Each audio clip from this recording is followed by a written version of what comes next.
You ask Tiger to solve. This deals with linear equations with one unknown. The final result is x equals 7. Let's solve it step by step. Simplify the expression. Group like terms. Simplify the arithmetic. Group all constants on the right side of the equation. Add 3 to both sides. Simplify the arithmetic.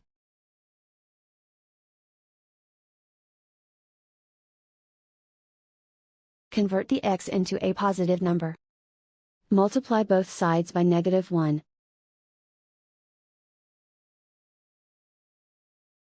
Remove the ones. Simplify the arithmetic. And so the final result is x equals 7.